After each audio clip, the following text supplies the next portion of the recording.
बैसाख महीने में अगर शिवरात्रि पड़े और उस शिवरात्रि पर एक कलश का पात्र, लोटा तांबे का या मिट्टी में रखा हुआ जल पात्र में लेकर एक बेलपत्र का छोटा सा भाग उसमें छुआया हुआ, और फिर निवेदन कर रहा हूं अगर बेलपत्र उस दिन नहीं मिले तो पात्र लेकर चले जाना मंदिर में। मंदिर में शंकर जी पे तो बेलपत्र चढ़ी होगी ना, अरे बोलो तो जरा, चढ़ी होगी ना। उसी बेलपत्र को धोकर फिर जल के पात्र में उसको छुआकर फिर शंकर भगवान को भाव से, दिल से जो चाहते हो, धन वैभव संपदा सत्ता या रोग से मुक्ति, चाहे उदर से जुड़ी हो। हाँ, एक चीज का ध्यान करना, अगर संपदा के लिए, विवाह के लिए या विद्या के लिए या अन्य चीजों के लिए आप शिव जी को जल चढ़ा रहे हो तो उसके जल को उठाकर नहीं लाना है। और अगर रोग के लिए जल चढ़ा रहे हो कि मुझे ये तकलीफ है, घर में ये बीमारी चल रही है या रोग चल रहा है या किडनी का या लीवर का या कैंसर का या ब्लड प्रेशर का, तो जो जल तुमने समर्पित करा उसको लेकर आकर आचमन भी करना। कौन से दिन? जम के बोलो जरा। शिवरात्रि शंकर कह रहे हैं, शिवरात्रि शंकर कह रहे हैं, मां उमा से, मां पार्वती से मेरा महेश कह रहा है, मेरा बाबा भोलेनाथ, मेरा बाबा विश्वनाथ, मेरा त्रिकालदर्शी कैलाशी अविनाशी कह रहा है कि हे पार्वती, एक बीला, एक बेल जो मुझे समर्पित करता है और समर्पित करने के बाद उस बेल की महत्वता देखिए, जो बैसाख महीने में बाबा शंकर को जो चढ़ाया जाता है और 1000 अश्वमेध यज्ञ का पुण्य फल हम प्राप्त कर लेते, मात्र एक फल चढ़ाकर, मात्र एक फल चढ़ाकर। हे पार्वती, संसार का मनुष्य जब मुझे वो बेलपत्र समर्पित कर, वो बेल का फल समर्पित करता है, पार्वती वो फल जो मुझे चढ़ता है, फिर मैं भले नर्मदा के जल से निकला हुआ कंकर शंकर क्यों ना हूं, फिर चाहे मैं गंगा के जल से निकला हुआ कंकर शंकर क्यों ना हूं, चाहे फिर मैं यमुना के जल से निकला हुआ कंकर शंकर क्यों ना हूं, चाहे मैं सरयू के जल से निकला हुआ कंकर शंकर क्यों ना हूं, चाहे मंदाकिनी के जल से निकला हुआ कंकर शंकर क्यों ना हूं, ए पार्वती, फिर जो भी शिवलिंग पर वो बेल समर्पित होता है वो बेल उठाकर जीव अपने कार्य में ले सकता है। ये मां उमा से कह रहा है। तो उस बेल की महत्वता जानेंगे। अब अपन उस बेल को जानने के लिए वापिस स्कंद पुराण में चले तो स्कंद पुराण में लिखा हुआ है कि जो बेल बैसाख के महीने में शंकर को चढ़ाया जाता है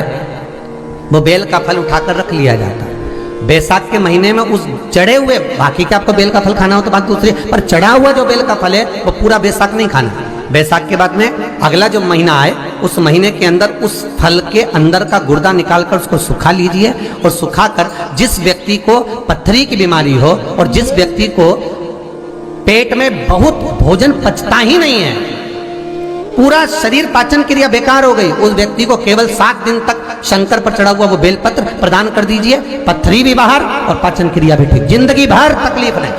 उस बैसाख में उस फल की इतनी महत्वता बाबा भोलेनाथ स्कंद पुराण, लिंग पुराण, नर्मदा पुराण, पद्म पुराण के अंतर्गत, शिव महापुराण के अंतर्गत वर्णन कर,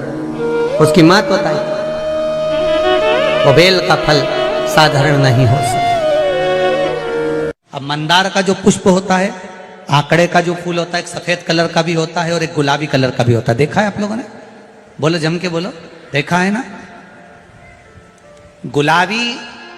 कलर का जो पुष्प होता है वो आप मंदार का, आंकड़े का जो गुलाबी कलर का पुष्प होता है आप टीवी पे देख रहे होंगे, एक सफेद देख रहे होंगे, एक मंदार का गुलाबी फूल, नीला कलर का फूल देख रहे होंगे। जो नीला कलर का जो पुष्प होता है, गुलाबी कलर का जो आंकड़े का फूल होता है, प्रयास करना जब किसी विषम परिस्थिति में फंस गए, विषम परिस्थिति, जब आपको लग रहा है कि मुझे बहुत भय लग रहा है, कुछ बुरा होने वाला,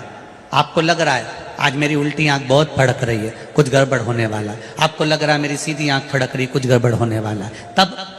केवल वो नीला जो गुलाबी पुष्प है मंदार का, उसको कहीं से लाकर शिवालय में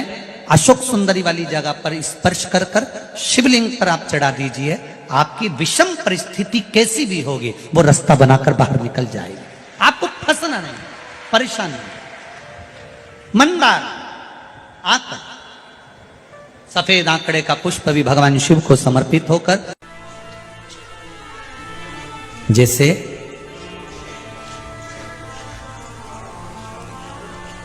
बेले के फल का गुर्दा, बेल का जो फल होता है, बेलपत्री का फल, उसका जैसे गुर्दा, उसके अंदर का जो भाग होता है बेल का, वो गुर्दा।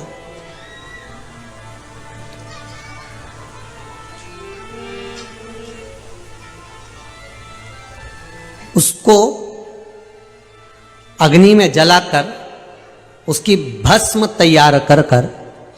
छान कर जब जब आपके यहां विद्वान ब्राह्मण शिव जी का अभिषेक कराते हैं, पूजन कराते हैं, तो उसमें लिखते हैं पूजन के साहित्य में बेलपत्री, धतूरा, दुर्वा, ये उसमें नीचे लिखेंगे भस्म। लिखते कि नहीं लिखते? लिखते हैं ना, भस्म अभिषेक में चाहिए रहती है। तब उस भस्म का थोड़ा सा भी भाग आप अगर शिव को समर्पित कर रहे हो तो ये जान लें कि शंकर मनवांछित फल प्रदान कर रहे हैं, शिव फल प्रदान कर रहे हैं।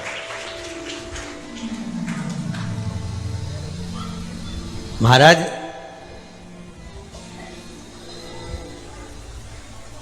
बेलपत्री के वृक्ष के नीचे बैठकर हाथ में एक बेलपत्र का पत्ता रखकर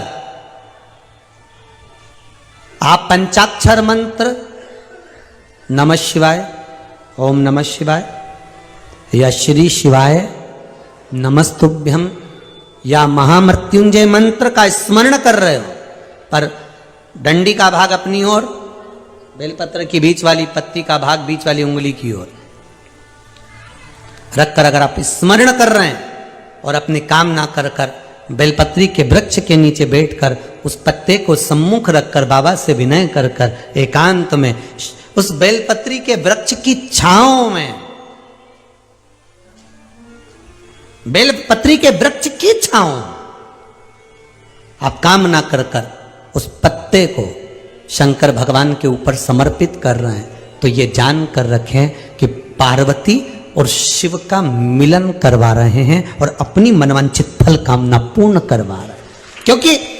शिव और पार्वती का जब मिलन होता है, शंकर पार्वती जब एक दूसरे के सम्मुख में होते हैं, शिव और पार्वती जब एक दूसरे के सामने अपने बच्चों के कारण एक दूसरे के सम्मुख में आते हैं, तो उनके चेहरे पर प्रसन्नता का भाव आ जाता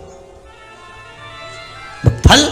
मनवांछित फल की कामना आप जिस कामना के लिए कर रहे हो, विवाह के लिए, नौकरी के लिए, सर्विस के लिए, व्यापार के लिए, रोग मुक्ति के लिए, आप जिस कामना से कर रहे हो। ईश्वर महादेव, जो व्यक्ति पथभ्रष्ट हो जाए, जैसे मदिरा के नशे में पड़ गया, कहीं जुए में पड़ गया, कहीं मांसाहार में पड़ गया, कहीं व्यसन में पड़ गया, कहीं गलत काम में अगर कोई जा रहा है, तो श्रंभेश्वर महादेव के नाम से काली तिल भगवान शिव को समर्पित करी जाती है। महाराज काली तिल को वापस उठा कर ले आते हैं। उसी काली तिल को जो मदिरा का नशा करने वाला होता है या जो गलत व्यसन में डूबा हुआ होता है, उसको वो सुबह के समय अगर नहीं खाता तो भोजन के साथ उसको दिया जाए। श्रंभेश्वर महादेव। एक बेलपत्री का भी बहुत अच्छा प्रयोग है श्रंभेश्वर महादेव का। मदिरा पीने वालों